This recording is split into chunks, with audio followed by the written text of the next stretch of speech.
What's up, everybody? It's your boy P from Loud Pack Boxing. Hope everybody doing all right. Just hopping back in. You know what I'm saying? Tapping back in with everybody. But I don't know, man. Boxing is a crazy sport. I tell you, you just never know what's going to happen. The unpredictability of this sport is crazy, but I guess that's what kind of keep people in tune with it. You know, you just never know what you're going to get. But I want to touch on what's being reported. You know, Errol Spence versus Keith Thurman. You know, Errol, I guess, finally decided to commit to this fight. You know, we all know that he vowed not to fight Keith Thurman because, you know, when Keith Thurman had the belts, he was trying to play Errol Spence. So, you know, Errol vowed not to fight him when the ball was in his court.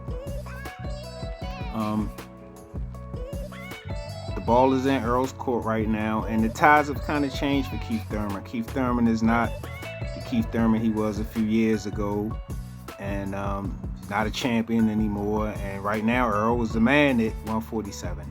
He got 3 belts, and you know, he vowed not to fight Keith Thurman because Keith Thurman tried to shut him out when he was a champion, wouldn't give him his shot. So I definitely get that, but at this point, it's probably going on a year, or getting close to a year by the time we see Errol again in the ring.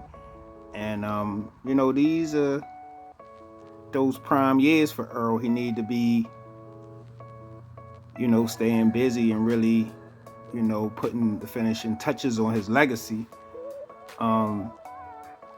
You know, this ain't the time to be out the ring for long periods of time, especially when, you know, it's a lot of big fights out there waiting for, you know, Errol, or options for Errol at 147.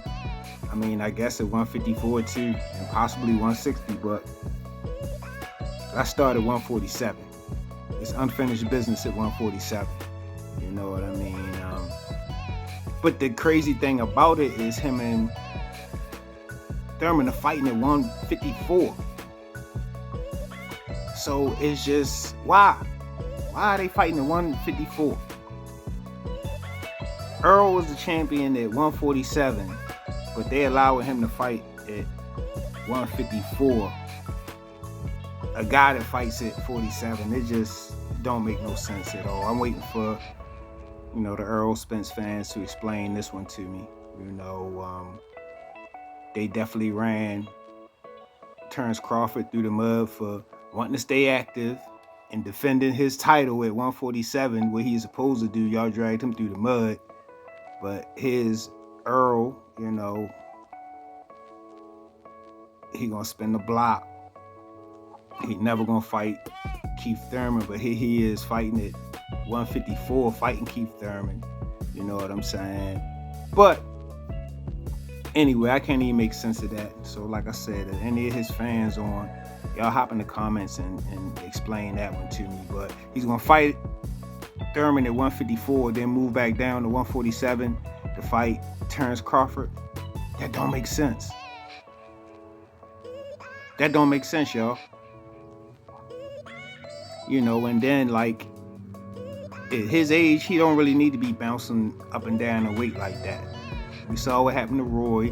We know Spence has always been fighting in like a smaller weight class. You know, he was a big guy. He's a big guy for 147. So now, getting later in his career, he wants to be bouncing back and forth in weight classes. That's dangerous. We've seen what happened to Roy.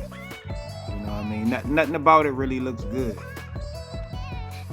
But, you know, at the end of the day, I'm still interested in seeing the Keith Thurman and Errol Spence fight. I mean, I want to see Errol back in the ring. I do like Errol. I just think that Terrence Crawford beats him. But I do like Errol, so I'm looking forward to seeing this fight finally happen. You know, in my opinion, it's a pick'em fight. You know, we never seen either one of these guys fight at 154. So it's kind of like, you know, even. You know, we got 2 guys going up for the first time and challenging each other. So I don't know who would like have an advantage or who would be at a disadvantage at 154, but I don't know, man. That's what's being reported, Errol Spence versus Keith Thurman. Keith one-time Thurman, at 154 pounds. I think they saying sometime in April. So we'll see what happens, man. I'm just curious to see what the boxing community is saying now. You know what I mean? Like I say, y'all bash Terrence Crawford, drug him through the mud. I'm curious to see what y'all got to say about this latest plan for Errol Spence's career. But anyway, like I say, man, y'all hop in the comments and let me know what y'all think about it. Is it a good thing, a bad thing? Do y'all like this fight? Do y'all not like the fight? And if there's any Errol Spence fans, y'all hop in the comments and explain this to me. Don't tell me that, oh, he's moving. It ain't really nothing to explain. It ain't nothing you can really say. You feel me? It's nothing you can really say why a man is moving up to 154 when he got a undisputed fight right in front of him at 147 to come back down. That just, you can't explain that to me. But y'all can hop in the comments and try. But y'all make sure y'all check me out on IG at Loud Pack Boxing. Check me out at The Jab Effect on Loud Pack Boxing. Y'all can check us out on Facebook at The Jab Effect. Shout out to my subs, man. I'm still on my road to 500. I'm getting real close. You know what I mean? So I appreciate the support and the love. You know what I'm saying? People rocking out with me. I appreciate the positive comments. You know what I'm saying? That's motivating and encouraging me to keep doing more. So I definitely appreciate that. Shout out to everybody out there, man. Supporting all over. My family back in Baltimore. My associates down here in North Carolina boxing community. But that's all I really got, man. Like I always say, it's your boy P. Y'all stay out the way, be safe, and I'm out.